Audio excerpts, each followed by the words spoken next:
I head the Venture Fastrack program, which is Right, sir. basically a program of the Wadhwani Foundation. Sure, sir. The Wadhwani Foundation is a not-for-profit foundation started by Ramesh Wadhwani, who's a tech billionaire based out of Silicon Valley of Indian origin, and he signed the giving pledge, which Bill Gates, Warren Buffett, and all have signed. And the foundation has one singular mission, which is to increase jobs in emerging markets, and that's what the foundation sort of focuses on. So the foundation itself runs multiple programs.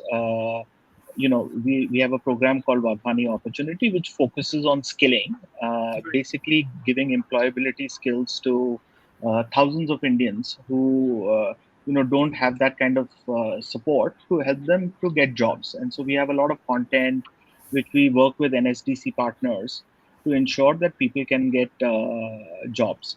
Now, of course, we also define jobs as jobs which are family supporting. So we believe that if you have a minimum job of, let's say, 12,000 rupees per month in urban areas, then you can support a family, which gives the family dignity. You're able to educate kids, and so the impact is significant on the family. We also work with, we have a consulting program which we call Wadhwani Advantage, where we work with small and medium businesses to help them grow at 4 or 5 times their size by providing them with consulting assistance. Sure, sir. We also have a Wadhwani Institute of Technology Policy, which is working with the Indian government bureaucrats to educate them about the new technologies that are coming in from a governance point of view and how technology can be used. Right. Coming to the whole entrepreneur ecosystem, we operate two broad programs. One is called the National Entrepreneurship Network, where the focus is essentially on inspiring students in various colleges and even in some of the college incubators to get inspired by entrepreneurship so that they can create jobs, do their startups. And we all know how startups are changing the whole landscape of the Indian ecosystem. The program which I run is the Venture Fastrack program, where we work very deeply with startups and help support them become more successful. And so, we conduct master classes, we have one-on-one consulting support, mentorship support. And so we work with a whole host of startups across the country. And I also head the Wadhwani Catalyst Fund, which is focused on helping companies which are doing a good job in job creation with investment grants. So that's a little bit of a background to what the Wadhwani Foundation and what I'm involved in. So let me sort of segue into the topic of the discussion, which is how growth startups and their innovations are influencing not only supply chains but creating a huge social impact. So let me talk about some examples because they really make things come alive. But before I do that, I think a few pointers to what is really the core of this discussion, right? So how are startups really influencing the ecosystem and creating impact? I think the key thing here is disruption and innovation. So our young entrepreneurs are coming up with new ways of solving problems. They are not burdened by the ways things have been done in the past. So I think innovation and disruption is a key element of why startups are sort of changing the ecosystem so significantly. Secondly, I think they're using these innovations to create societal impact because you have to solve problems of society, and these are problems which are ingrained in our society over a long period of time. Um, and that's really where the social impact meets the innovation and disruption. And of course, as impact funds and people who are interested in the social sector space, we have to provide them with support. And support really comes in two forms. One is in terms of providing mentorship support, in terms of providing technical support, in terms of providing them with business support, in terms of understanding how to go about making their innovations and the things they're trying to do successful.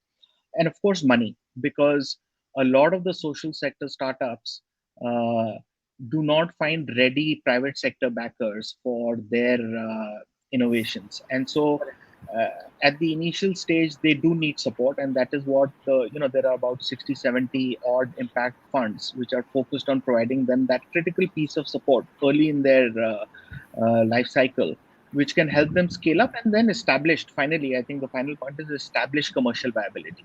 Because I think if the startups which are doing social impact have to really succeed at very large scale, then they need to have commercially viable models, and that's really what I want to sort of talk about.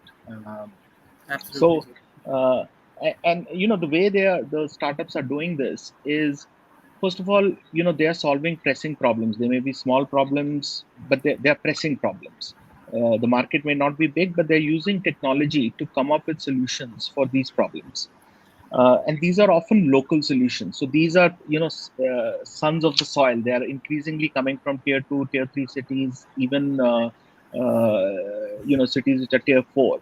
Um, and therefore they are also targeting populations which are not very privileged. So they are targeting the bottom of the pyramid, disenfranchised people, people in rural areas, women entrepreneurs.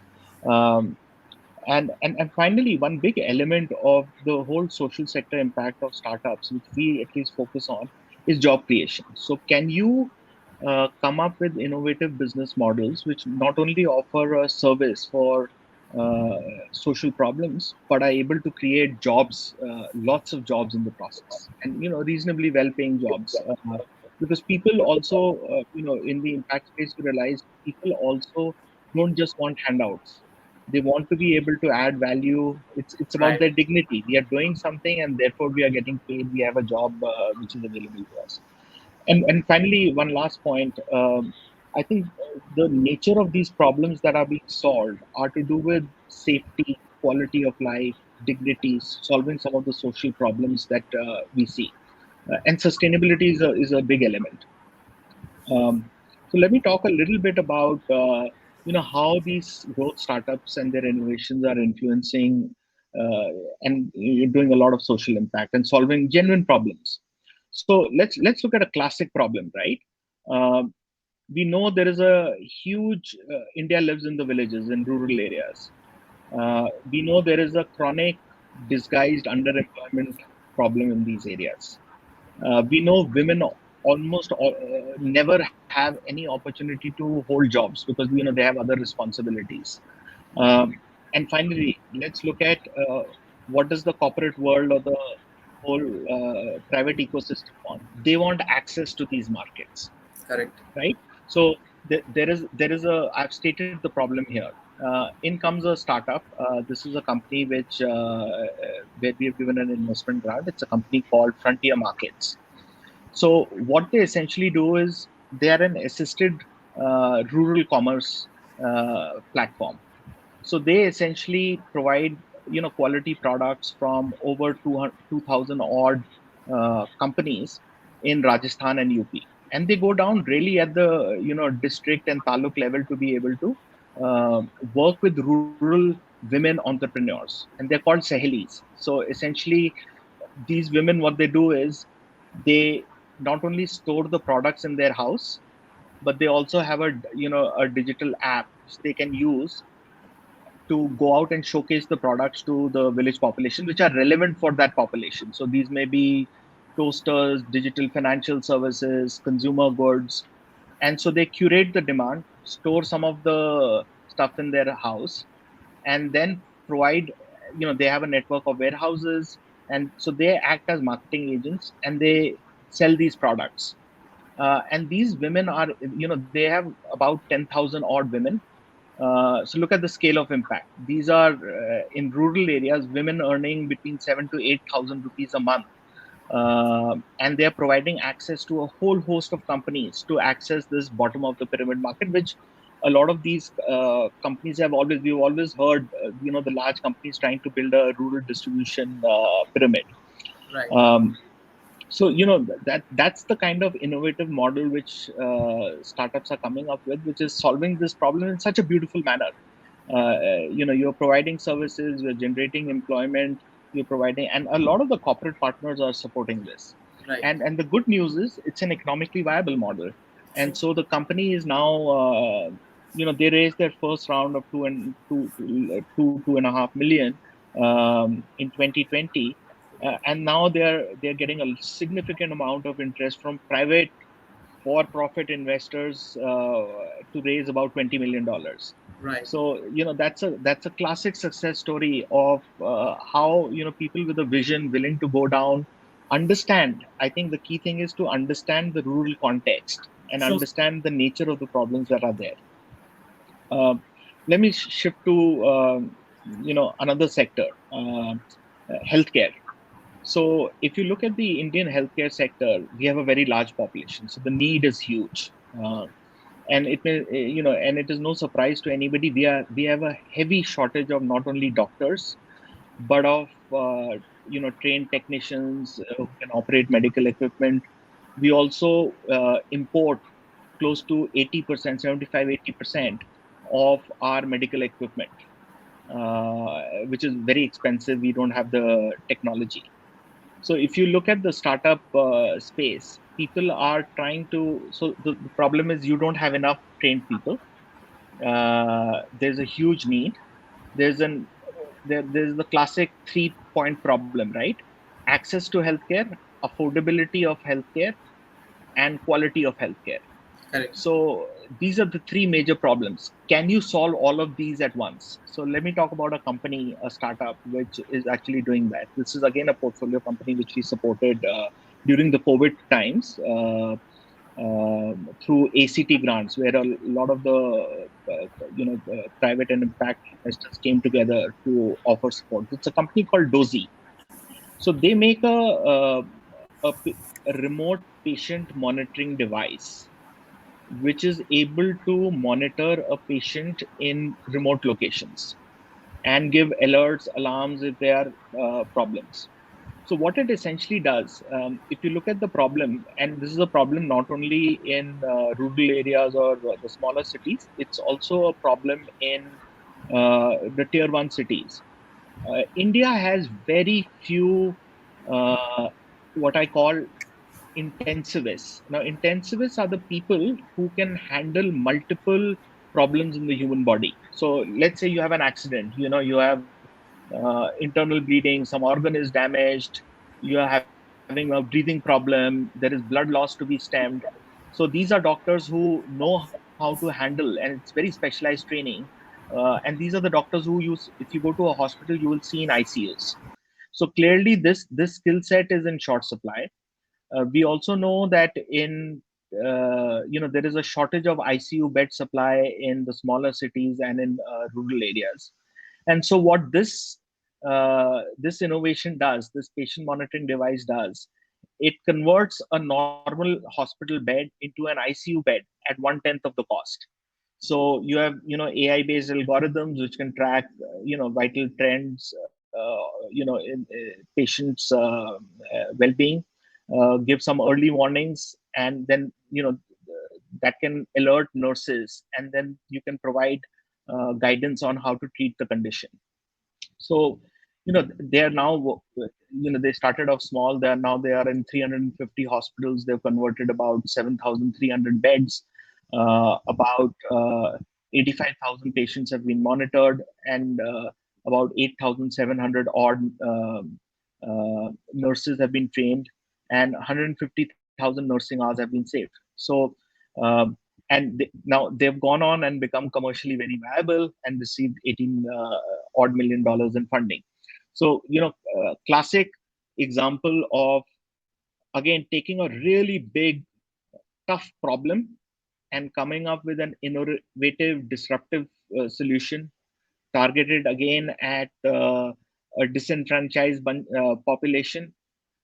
Initial funding and support from impact, but moved on to a totally commercially viable kind of a model, and getting private funding from venture capital firms. And again, solving the three big problems of healthcare. It's affordable, it provides access to healthcare, and it's a quality service. Um, So we are seeing that whether it be rural commerce, rural employment generation, um, areas like healthcare, there are people who are making a huge difference on the startup side. Let's also talk about another company, and this is just to give you a flavor of that. Things need not be at a extremely innovative, disruptive. Even simple solutions, if well executed, Right. can make a difference. Another portfolio company of ours is a company called Verve. They essentially provide accounting and legal services through KPOs in tier two, tier three cities. So you're providing employment to chartered accountants, lawyers in these cities. They have a SaaS-based model, so it's do it yourself model. So and they focus on SMEs. So this is again, if you look at, there are well-served markets, so all the corporates, the larger companies have access to lawyers, chartered accountants. But how do small and medium enterprises uh, access the whole complicated? And you talked about how can regulation be simpler. It's there are many ways to do it, but the current situation is that there is a lot of complicated compliances, etc., which need to be done. And this is a solution which is offering to SMEs who can't afford to spend a lot of money uh, some very, through technology driven, do it yourself, supported by KPOs, where you can get somebody to help you in case you are stuck. Solution. Now um, they've scaled up to about 600 people. Very early days yet, but generating employment, and we expect them to create at least another 2,000, 3,000 jobs over the next 4 5 years. Already received funding from to the tune of $4 million from venture capital investors. So this is a, we've heard of rural KPOs. There's another, there are a lot of companies who are doing this. Another example of this kind of a model is, um, um, can you go to tier three, tier four cities and set up KPOs where some basic skills are required, right?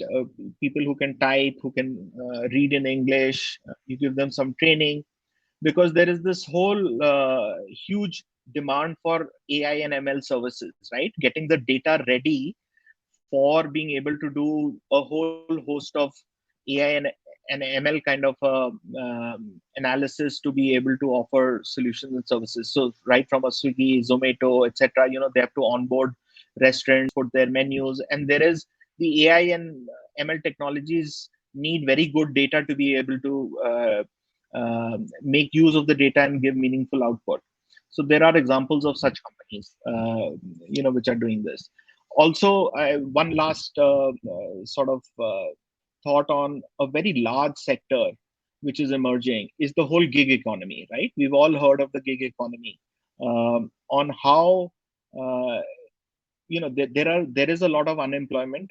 There are people who have certain skills, but they cannot do. If you ask somebody who has pointed skills in doing something, you cannot ask him to do a managerial job, right? Because he doesn't have all the skills. So there's a company which might have heard of called Avigna. It's an online platform which basically connects corporates to outsource some of their white collar jobs. And what they do is, this is either some core on the field kind of jobs which are broken down into small tasks. So they are easy for an individual person on the platform to do. Or it may be digital recurring work, which may be in the nature of cleaning up presentations, writing blogs. So a whole host of such white collar jobs which can be broken down into smaller pieces. So they have a process which sort of does that, breaks a problem down into multiple small problems, which can then be outsourced to workers. They have over 1 million workers now registered on their platform, and at least 15% of them are active every month. And they're earning between 4 to 5,000 rupees a month on an average. Uh, Classic example of how an innovation like this, which connects, and this is really a platform kind of a business. Um, Let me also talk about two other models. How are we on time, guys? We're fine, sir. We're good, sir. Okay. We're good. Um, so I'm trying to lay out the landscape on Sure. how innovation startups are making a huge difference.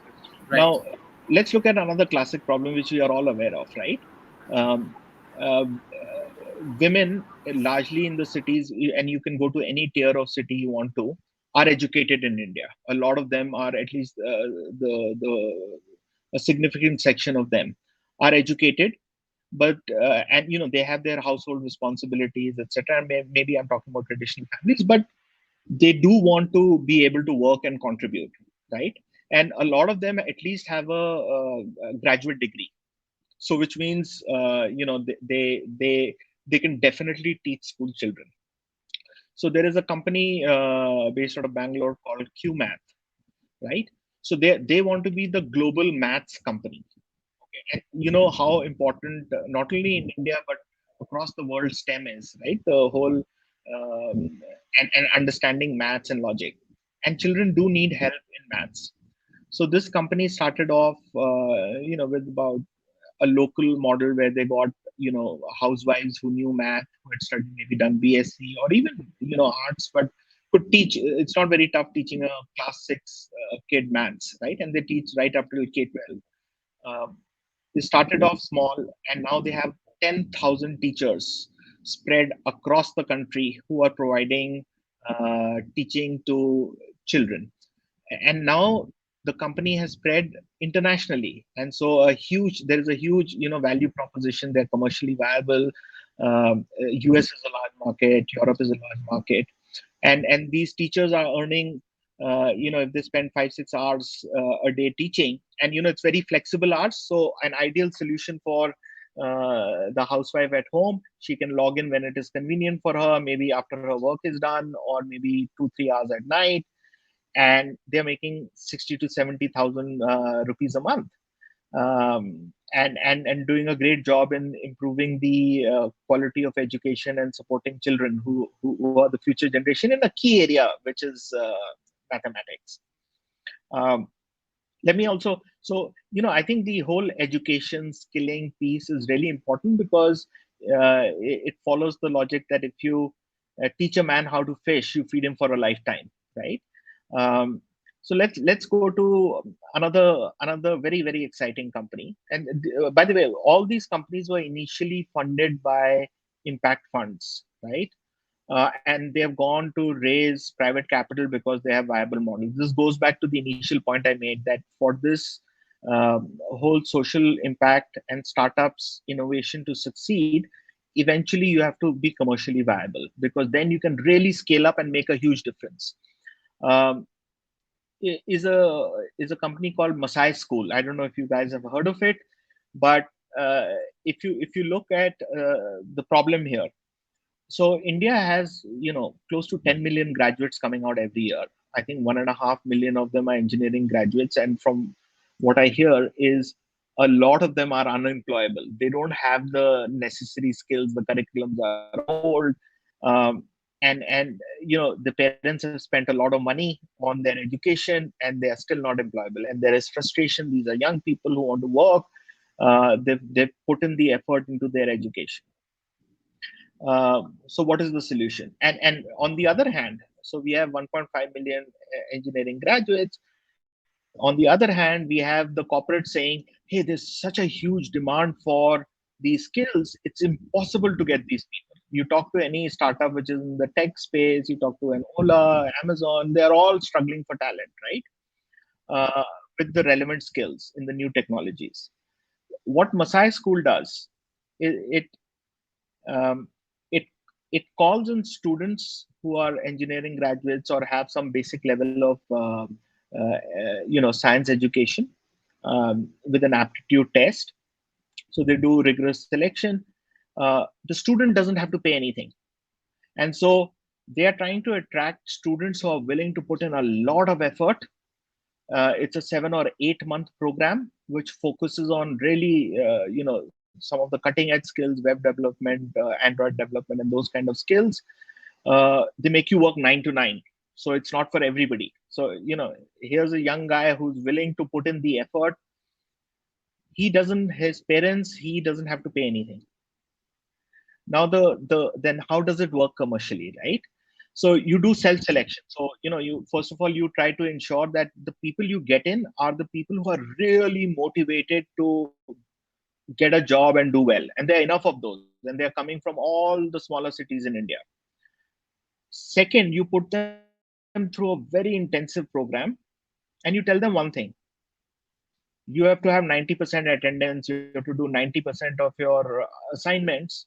But at the end of it, if you do that, we are not going to charge you anything. But if you do that, we will get you a job of at least 5 lakh rupees per annum, right? And if we get you a job of 5 lakh rupees per annum and above, their average I think is around 7 lakhs, right? And they're going to some of the best companies in India. Then we will charge you 3 lakhs over a period of 3 years, right? Which the employers are also very happy to pay, and the guy, it's a great payback. So I just highlighted the problem. Parents have spent money, people are looking for a job, the corporate sector is looking for a job, and here's an entrepreneur who's come in and sort of put in a business model which is very innovative, solves the problem, and does job creation, and they have a 95% placement rate.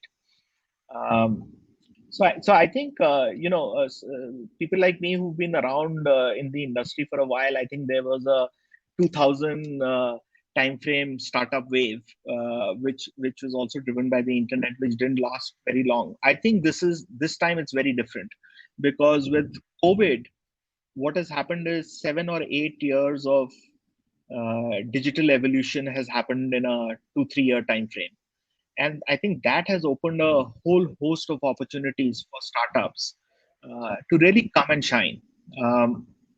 One last note: I think uh, the government has also done a fabulous job in terms of setting up a lot of these incubators, Atal Innovation Centers, providing various funding grants um, to young entrepreneurs to encourage them. Of course, government can only play so much of a role in the place, but just increasing the whole base of people who are willing to take the risk, because running a startup is a very lonely, hard business, risky business. You're not taking up a job, you spend working 20 hours a day with no guaranteed income, no guarantee of success, and you're trying to solve extremely hard problems.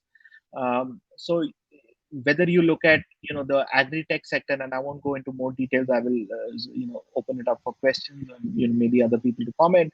But whether you look at the agri-tech space, people coming up with farm equipment, which traditionally Indian farmers have not been very equipment intensive. They're still working by hand. Whether you take dairying, or you take aquaculture, or you take even silk farming, most of the stuff is done manually without machines. So there are a whole host of entrepreneurs who are coming up with implements, machines, digital solutions where you use satellite imaging data, your soil quality data, to be able to provide the expertise to the farmer, when to sow, what inputs to use based on their soil. So very specific to their location.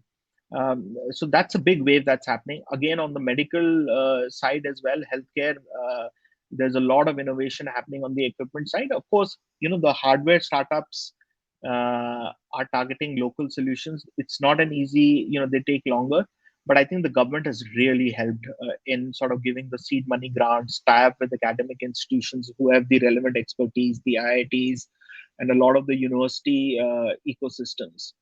Um, so I think um, on our topic on how growth startups are really changing the landscape to, I think, not only their technological innovations but their business model innovations, because finally it's the business model innovation which is, I gave the case of Masai School. It's a business model innovation more than anything else. The NIITs, the AppTech education, training people in IT have been there, but this is a business model innovation. Um, so I'm very hopeful, given we have around 60-70,000 startups. Um, uh, the There's a huge pool of innovators, young people in India who are trying to make a difference. They're trying to solve social problems. The good news is they are not coming from only the top elite institutions. They are coming. It's become a much broader base, and these people are looking at problems in a very, very new and insightful way, which gives me great hope. With that, I'll stop here. Siddharth sir, thank you so much for taking out time and being a part of this event. So yes, we were looking forward for some questions. There aren't any for the time being. I believe you have covered everything in much detail. All various wheels of the wheels have been covered very well. So if I may request, Nakul, you have any views you wanted to what's your view? I mean, it's very heartening to hear the impactful initiatives such as Wadhwani Foundation is undertaking, sir. Because I've had the opportunity myself to work with an impactful foundation. I've worked with Vodafone Foundation and Vodafone Ventures. When I transitioned from commercial startups to impact investing side, I was a little skeptical on maybe the focus maybe is on impact more, touching lives more. But I was very I was actually awestruck by looking at the innovative ideas in the social impact startup space, and how driven the entrepreneurs are to make a difference. And it was very satisfying to actually to be able to kind of support such projects who are actually trying to make impact in the society. So like you mentioned, sir, I've had the opportunity to work with a few such startups, from impact investing side, and it's very heartening to know that Wadhwani Foundation is actually undertaking such impactful work. I'm sure a lot of people, social entrepreneurs and social startups would want to probably reach out to you, or look at Wadhwani Foundation's programs, and if they can probably you know uh, if they have relevant projects, social impact projects, if they want to kind of reach out to Wadhwani Foundation and get some guidance, or even probably apply for some impact funding. So I think that will be great for our audience, and Absolutely. it should be. We'll be happy to share, sir, even if you would like to share any contact information, or probably a URL where they can social entrepreneurs can probably go and look at what kind of startups you are funding, social impact projects you're funding, and what probably you look at different programs. And if you could very briefly tell social entrepreneurs out there how they can probably reach out to you, and what exactly do you look at, and what themes you're looking at, or any criterias you have when you kind of shortlist these projects and would want to work with them. Yeah. So look, as I mentioned that the foundation is very, very focused on not only helping in social impact, but we have a very strong focus on job generation.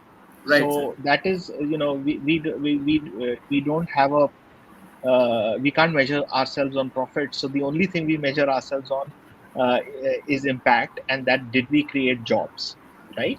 So Right. I will I listed down a few of the things initially, but let me go through some of them.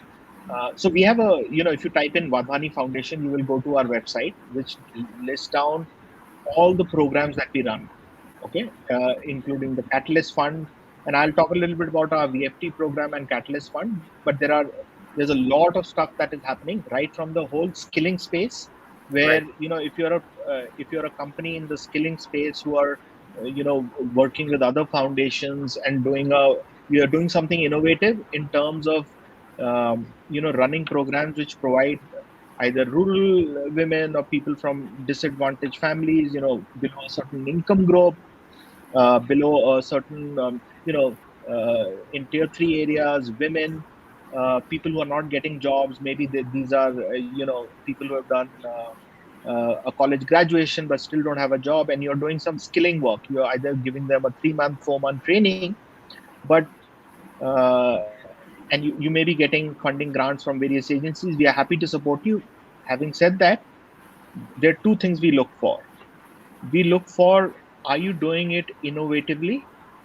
Number one, are you doing it at scale? And are you generating outcomes?